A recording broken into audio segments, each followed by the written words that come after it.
They thought a little old lady with a suitcase was a finished story. They thought they had written the ending. They didn't know I was just starting a new chapter, one where I was the writer. I stood at the door of the home I had helped build, not with tools, but with love, hard work, and all my savings. My hand held a worn suitcase I had just packed. My heart was beating fast. The sky outside was gray, and thunder sounded far away, like it was laughing at the storm inside me. This apartment, where I had lived for years, suddenly felt like a cold, mean place. My daughter's voice, which I used to love, cut through the quiet. "No more money for you, Mom," she said in a cold voice. "No more free food. No more of your problems. If you can't pay your share, you have to leave." Her words were sharp, as if she had practiced them. They weren't from a moment of anger, but from a plan. My son-in-law, Mark, stood behind her, silent and stiff. "We don't need the trouble," he said without any feeling. "We don't need another person to feed. We're done." The words from both of them, the daughter I raised and the man she chose, hit me hard. I squeezed the suitcase handle until my fingers were white. The old leather felt like the only real thing in a world that was falling apart. I never thought my own family could be so cruel. A lump of pain formed in my throat, and I swallowed it, holding back the tears. I wouldn't cry in front of them. I wouldn't give them the satisfaction. The suitcase was no longer just my things. It was my shield. I looked at their faces one last time, hoping to see some sadness, some sign of the love that I thought was there. My daughter's eyes were cold and hard. Mark looked at the wall, not at me. There was nothing in their faces to hold on to, only rejection. Even as they spoke, I remembered all I had done for them. I thought about the year Mark lost his job. I remembered sitting at the kitchen table and giving them a check. "This will pay the house payments for 6 months. I told them, "We're family. We'll get through this." They had cried with thanks and hugged me tight. And that wasn't the only time. Every year, I paid the property tax bill. "Let me do it," I would say. "It helps me feel useful." I also paid for building repairs, a new water heater, and a plumber. I did it all happily, thinking I was investing in our shared life. Now, all that money and all that work was nothing to them. I had no right to even stand at their door. My hand shook on the suitcase handle. The hallway felt cold. My daughter folded her arms and looked at me like a queen sending away a servant. Mark gave a quick, short nod, ending the conversation. I took a step back and let the door close softly. Inside, I was not soft at all. A storm of anger and sadness was tearing me apart. Once I was alone in the empty hallway, the tears finally came. They were quiet and warm, and they ran down my cold face as I walked away. The only sounds were the wheels of my suitcase and my own fast heartbeat. I smelled the stale air of the hallway, and it reminded me of other people's lives and my own memories. I could almost smell the holiday dinners and hear the children's laughter. I carried those memories with me like a heavy weight added to my suitcase. Outside, a single large raindrop landed on my cheek, mixing with my tears. Then the sky opened up, and it started to pour. It felt right, like a fresh start into a harsher world. My tears joined the rain, and the downpour seemed to push me forward. I walked without knowing where I was going. The rain soaked my coat and chilled me, but I didn't stop or look back. With each step, I felt a new kind of strength, a slow fire that started in my stomach and made me stand up straight. They thought they could get rid of me, but they were wrong. My mind went back to the day they asked me to move in after my husband died. "We don't want you to be alone, Mom," my daughter had said. I remembered our happy laughter at the dinner table and the days I truly believed we would grow old together. I remembered my daughter hugging me and saying, "Mom, I want you near me forever. Back then, I believed her. But now, a new feeling was growing inside me, like a bird rising from the ashes of my broken heart. I would not let them erase me. I would not be defined by their cruelty. I may have walked out with just a suitcase and tears. But inside me, I had something much stronger. I could fight back. They thought I was a helpless old woman, but they had made a terrible mistake. I would show them, in my own time and in my own way, I would show them I still had a voice, money, pride, and most importantly, power. I stopped on the wet street. I pulled my phone from my purse, my fingers wet with rain. I found a number and sent a quick text to an old friend I hadn't spoken to in years. Henry, I typed, "It's Marjorie Thompson. We need to meet. It's important." I sent the message before I could change my mind. I still had rights. I still had options. I still had control. They could send me away, but the world outside their door belonged to me, too. You thought I was powerless. I whispered into the storm. Not anymore. I walked down the sidewalk, the cold rain hitting my thin coat. The suitcase wheels squeaked on the wet ground. The streetlights made hazy yellow pools of light. The smell of wet dirt and rain was everywhere. With every step, I felt a little lighter, as if walking forward was helping me get rid of the feeling of being a victim. But then, the sadness of my loss came back, heavier than my wet coat. Memories came back, sharp and painful. The first time I changed my daughter's diaper. The nights I sat by her bed, helping her learn her ABCs. The times I packed her lunchbox with a heart-shaped sandwich. The scraped knees I kissed better. The late-night talks. I remembered braiding my granddaughter's hair and teaching my grandson to skip stones. I had done it all for them. I had paid the property taxes, so they could live in a good school district. I had helped fix the bathroom to make their home safe. I remembered the holiday dinners I made, the turkey and pies. I could still see my daughter's face last Christmas when she raised her glass. "Thank you, Mom," she whispered, "for everything." And now, none of it seemed to matter. My name had disappeared from their lives. No one called me. It felt like I was a ghost haunting a place I once belonged. As the rain slowed, I thought again of their words at the door. "We don't need another person to feed."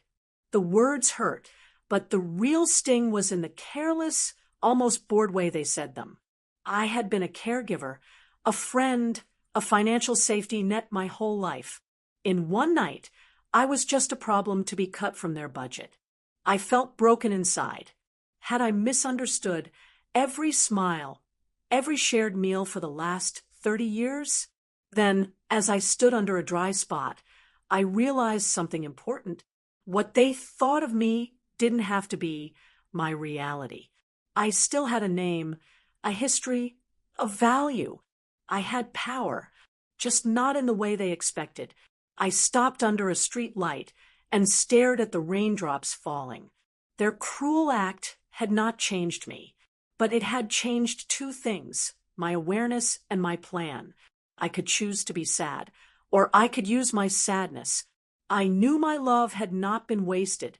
It had been an investment, and it was time for it to pay off. I went inside a brightly lit coffee shop. I ordered a black coffee and sat down. I called my old friend Ben, a real estate expert. "Marjorie, it's been so long. Is everything okay?" he said. "Not exactly, Ben, but I have an idea. I need your help." There was a pause. "Anything, Marjorie. Let's meet tomorrow," he said firmly. "We'll look at that apartment building on Oak Street." A small, strong fire started in my chest. I walked steadily now, each step on purpose. It wasn't about running away. It was about taking back what was mine. I arrived at Henry's small real estate office just as the sun came out. He was a tall, gray-haired man with kind eyes. "Marjorie," he said warmly, "it's been years." "Too many, Henry," I said with a small smile. Thank you for seeing me. I sat down, grateful for the chair. Henry was an old friend. I had met him when he was just starting out, full of ideas but no money. I had helped him, giving him advice, introducing him to people, and even lending him some money to keep his business going. He owed me a lot. As I looked at the old maps on his wall, I took a deep breath and told him my plan.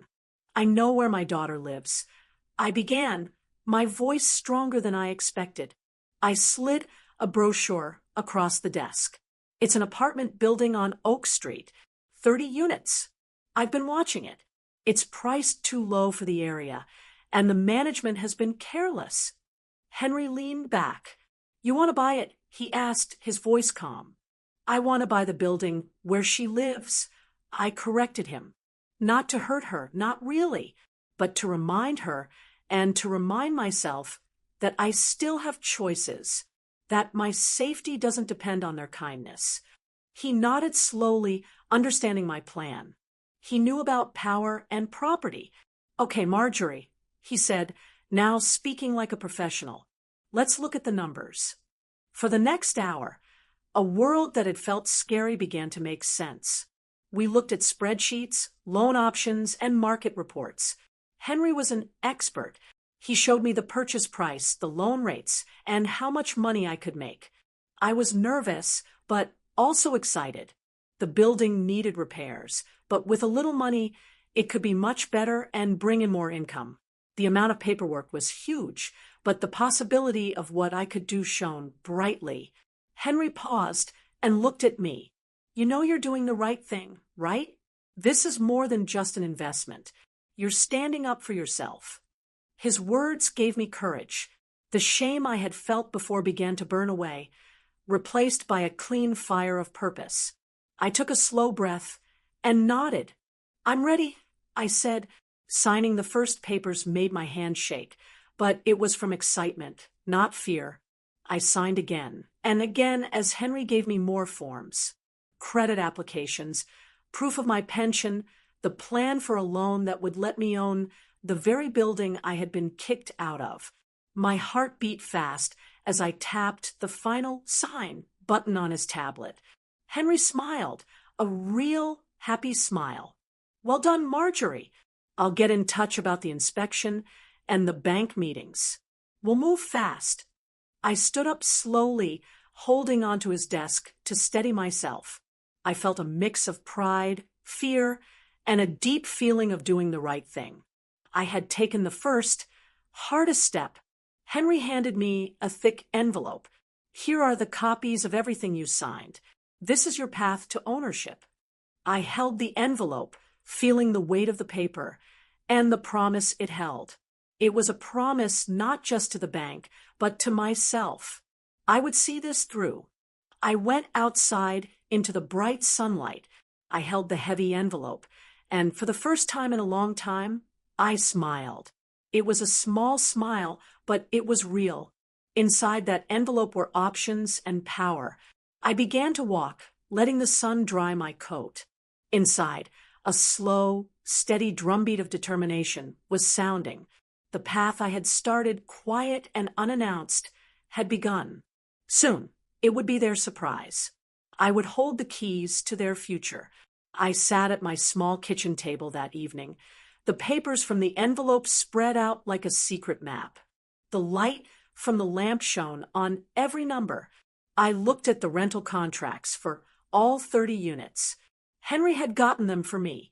I looked at the rent, the lease times, and who lived there. I used a pencil to make notes.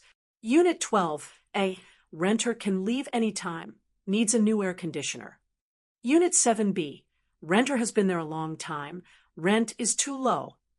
Unit 22C, my daughter's apartment. Lease has 1 year left. Rent has not changed since 2018.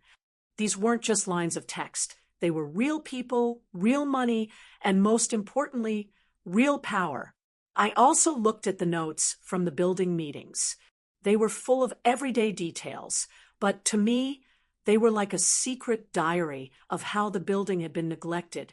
I saw notes about rising insurance costs and people complaining about slow repairs.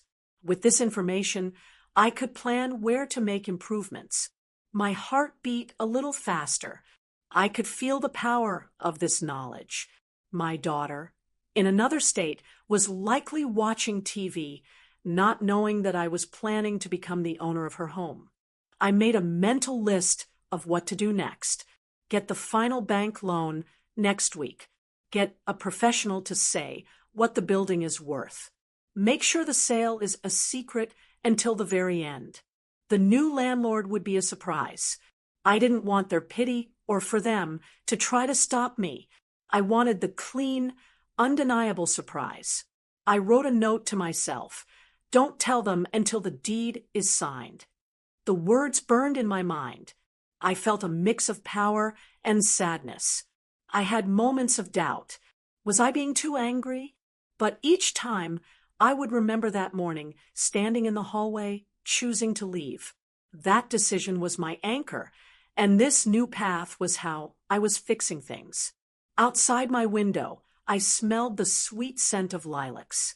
I closed my folder with a sharp snap.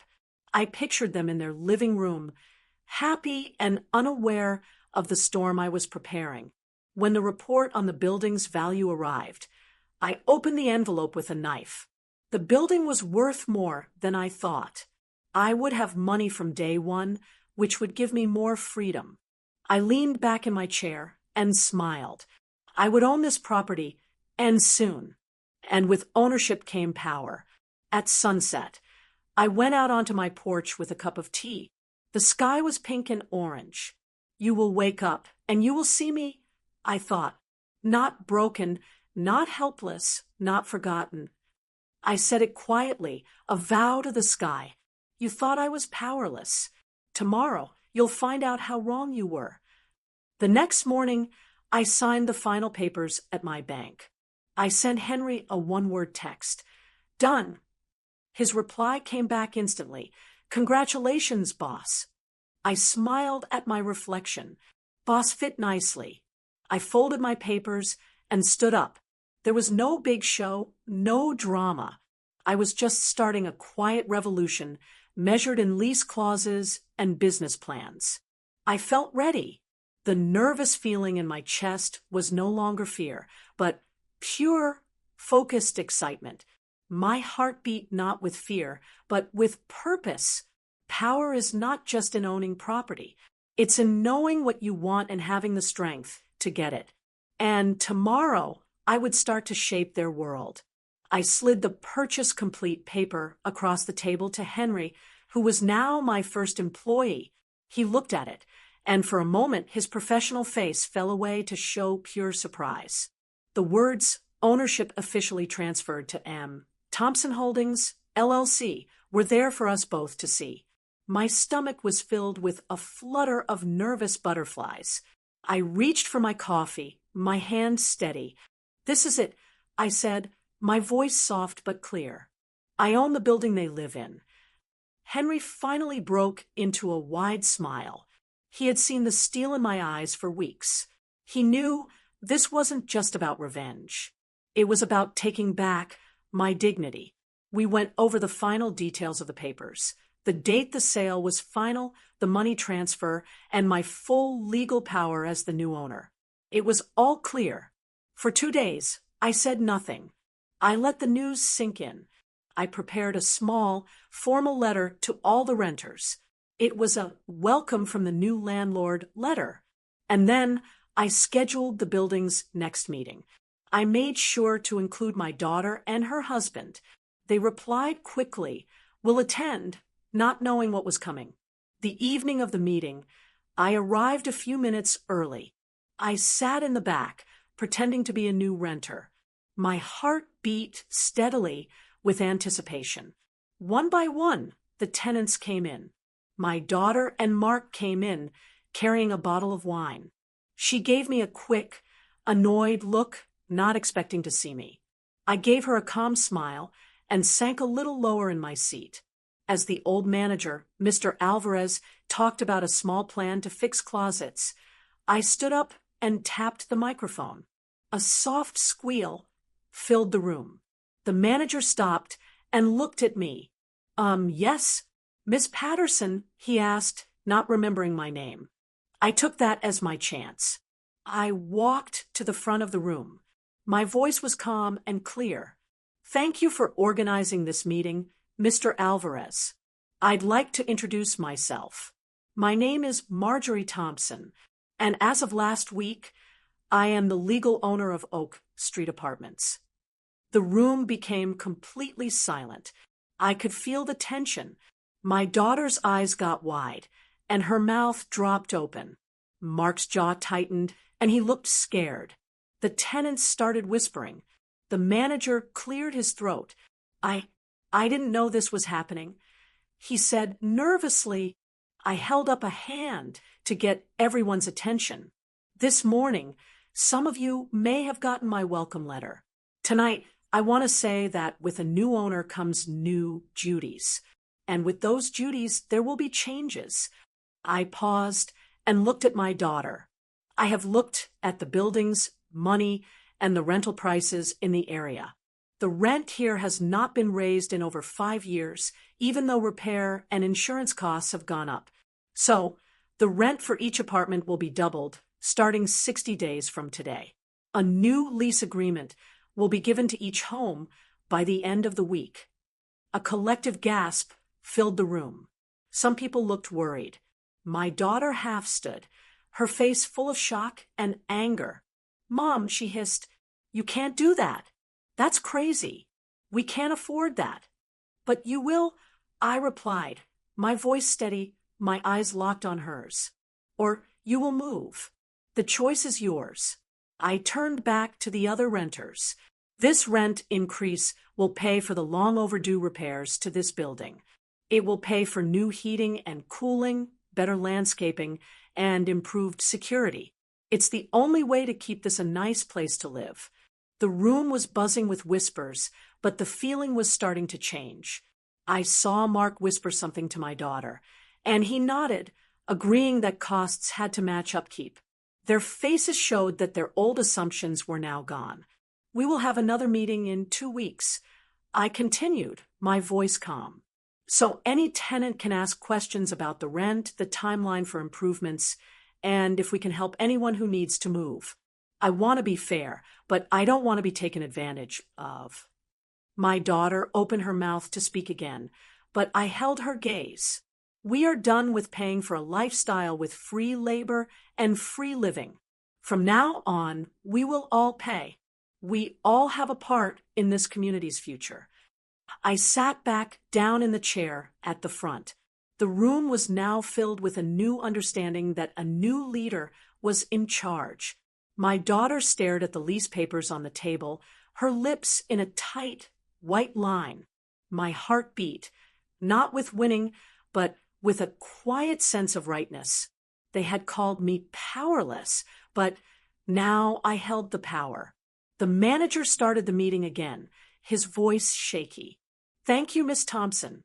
We will vote on the new rent at the next meeting. The room was stunned and quiet. I caught my daughter's eye one last time. She looked like a child who just found out how a magic trick works. I gave her a small nod and began to gather my papers. With each step I took, I felt closer to justice and farther from needing their permission to live my own life. I walked out into the cool night air, feeling the wind on my face differently. It no longer felt like a rejection, but like a new start. I carried my papers carefully, and my dignity even more so. I had shown them. I was not a guest in my own life. I was not powerless, and I was absolutely, without a doubt, still in control. I walked into the same meeting room a week later, my leather folder under my arm, that quiet fire still burning in my chest. The room was tense. Tenants whispered nervously. My daughter and son-in-law sat in the front, their faces tired and pale. They looked like people waiting for the second part of a storm to hit. This time, I didn't sit. I stood at the head of the long table, the new landlord. I closed my folder calmly. Thank you all for coming back, I began, my voice steady and strong. Tonight, I'm here to finish the new lease agreements. But before we start, I'd like to talk about a specific rule I've added, a rule that is just for the people in Unit 22C. I saw their faces tighten, their eyes wide with fear. My daughter's hand went to her throat. Mark looked at the floor, defeated. I held their gaze. Under Massachusetts laws, I said clearly, landlords can add special rules for caretaker services when family members live on the property. Because of my age and my medical needs, I am using that right. I put a single sheet of paper on the table in front of them. This rule requires at least 5 hours per week of direct, personal help. This could be simple chores, running errands, or just spending time with me. Whatever I need. You can do the work yourselves, or you can pay an extra $200 per month to hire help. This is not a choice. A stunned silence filled the room. My daughter looked at her husband, her face full of shock. He rubbed his forehead, looking completely beaten. "You can't do that," she said, her voice breaking. That's blackmail." "No," I said softly, but with a firm tone. "That's responsibility. You wouldn't give me a home out of kindness. Now, you have a choice. You can support me with your time and effort, or you can pay for professional care. Either way, I'm no longer asking for charity. I'm using a legal right." The tension in the room grew. Tenants watched, their faces a mix of shock and a growing respect. I could feel the mood in the room changing. This town is full of buildings where landlords treat caretaking as a business. I continued, talking to the whole room now. I'm just doing the same. It's a fair rule. It's about equal expectations for people. My daughter opened her mouth, then closed it. Mark leaned forward, his voice low and tired. What if it's more than 5 hours? What do we have to do?" he asked, already accepting the reality. "You will write down the hours in a small notebook," I explained calmly. "You will make sure I am fed, safe, and supported. The other choice is the fee, which will be added to your rent. I will show receipts for any help I hire. That's all." The air was thick with unspoken anger and the heavy weight of the consequences. "I am serious," I said, looking at my daughter. "These duties are the direct result of your decision to kick me out. There is no more room for manipulation. Legally and morally, I deserved better." They looked at each other, a silent, frantic conversation passing between them. I saw them give up the fight. The tenants started whispering again, and I heard a few of them say, "Good for her." I waited, letting the silence hang in the air. Finally, my daughter cleared her throat, her voice barely a whisper. "We'll do it. We'll sign." I nodded once. I took 2 pens from my folder and walked over to them.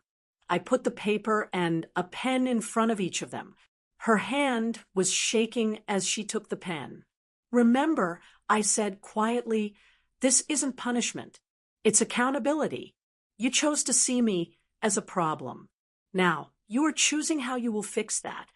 I gave them their signed copies, each one with the clear, legal rule that explained their new options, care or cash.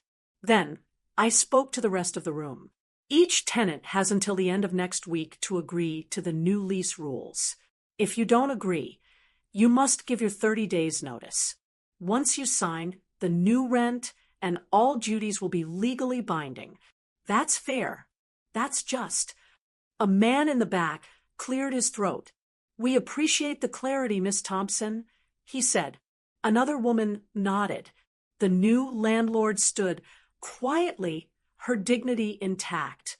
I closed my folder, feeling the mood in the room shift. My daughter met my eye.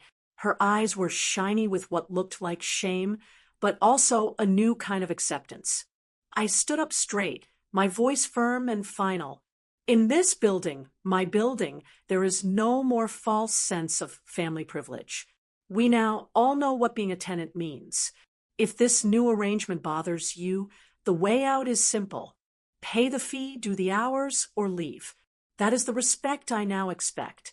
I saw a few tenants sit up straighter, a new respect in their own eyes.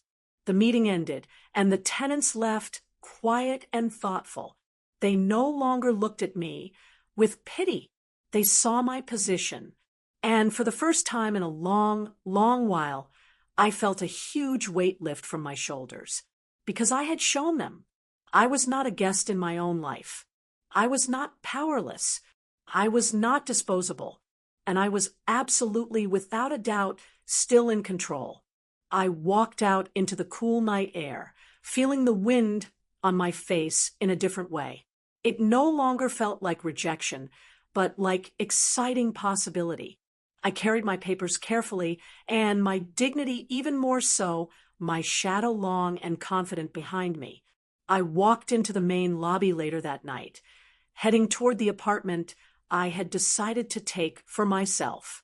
The intense meeting was over, but I stopped in the hallway, right outside the door, to Unit 22C. I heard voices from inside, quiet at first, then clearer. Then I heard other voices, whispering in the hallway. "Did you hear what she said about responsibility?" A tenant, Mrs. Gable, whispered to another. "She's right," another replied. "I've lived here for 10 years, and I've never felt like the management listened to us."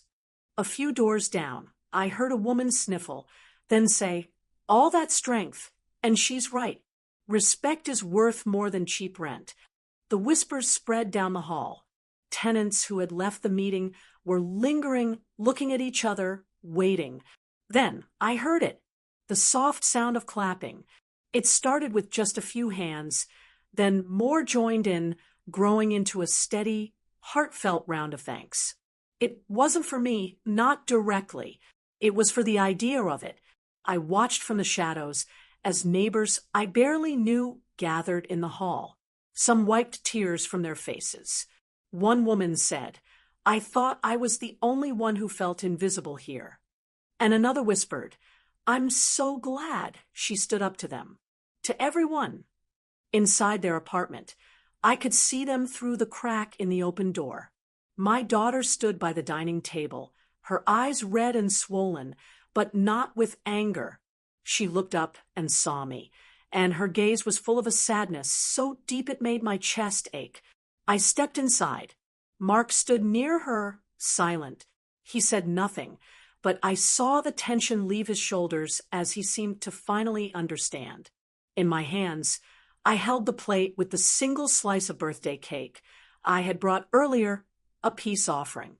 The tiny flame on the candle flickered, casting a soft, dancing light on the frosting. I leaned close to my daughter, my voice firm but soft, just for her. "You are still my daughter." She blinked, her lips trembling as fresh tears filled her eyes. "And I am still your mother." I reached across the small coffee table and took her hand. It was warm and real. She squeezed back, her grip surprisingly strong. The tenants who had gathered at their door, those whose lives I now oversaw, stood close enough to hear. They were silent witnesses, their quiet support behind me. My daughter looked at me, the room calm but full. She took a deep, steadying breath and reached for the cake. Together, with the tenants as our audience, we lit the birthday candle again. She leaned forward and blew it out. The moment was quiet, but not empty. It was full of unspoken words, of forgiveness asked for and given, of a new chance. In that soft, flickering light, I felt something change between us. Years of hurt were finally met with the bright, clean light of presence, accountability, and a love that had been bruised but not broken. My daughter's voice finally broke the quiet. "Mom, thank you." Her words were simple, but they were full of sincerity. I nodded, my own throat tight with emotion. "Happy birthday, sweetheart." She smiled then, a real smile, easy and light, like the first deep breath after a long storm. Around us, the soft hum of voices started again, Small nods were exchanged, and the quiet promise of community and unity filled the hallway. For the first time since being cast out, I felt rooted not just by a lease or a deed, but by the much stronger bonds of respect and recognition. And there, in that quiet chorus of shared dignity, I realized that sometimes a building's tenants can become a family, and sometimes that family can change what a home really means. As we all went back to our own spaces, some to their apartments, others out into the cool night, I carried that warmth with me because I had taken back more than just a place to live. I had taken back my name. Together, we had seen a mother's power to turn rejection into belonging, brick by brick, heart by heart.